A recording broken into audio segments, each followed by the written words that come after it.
During one of my years for university, I attended Newbold College in England. It was a tremendous adventure. But in England, there's a lot of rain when winter sets in. So when Christmas break came, I was looking for some place that was warm and sunny, and somehow discovered that tickets to Israel were quite affordable. And so I had the opportunity to travel to the land where Jesus walked, and really it was quite an adventure. I remember as I crested the hill there on the bus overlooking the Sea of Galilee, I was just in amazement. My mind went to all these biblical scenes and experiences. And then I began to walk around the Sea of Galilee, and quite like biblical stories, a gust of wind blew up and a storm started to come in. And in fact, it blew my hat off, and it took a while for me to be able to find it. And so I'm recalling the storms on the Sea of Galilee. I'm enjoying all this. But then I realized that this is a serious storm.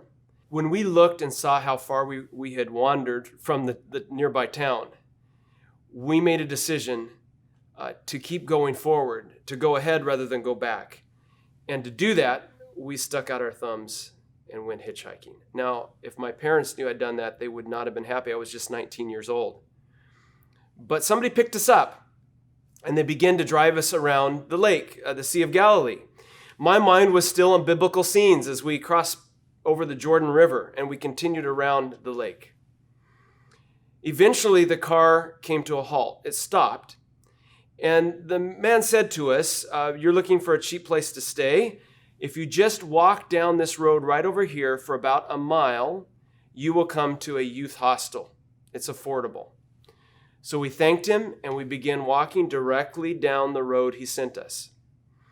The storm, the weather became worse and worse. It began to rain hard.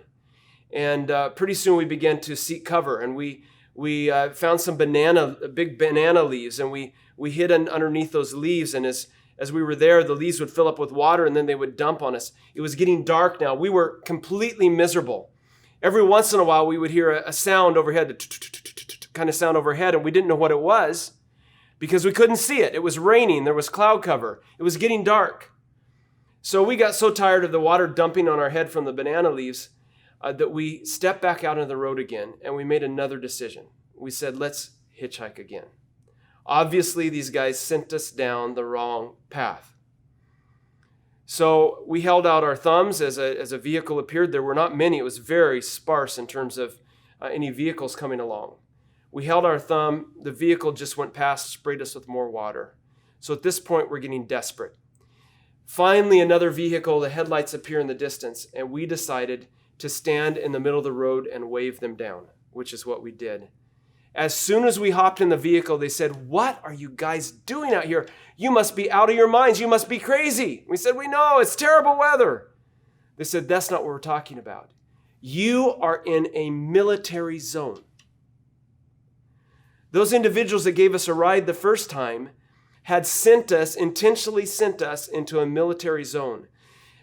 The second group that picked us up said, "You guys need to know this, that in this military zone, people shoot before asking questions. Did you hear some noises overhead?" We said, "Yeah, we did. Those were helicopters patrolling the area. You are fortunate that they didn't see you." We knew that God had protected us.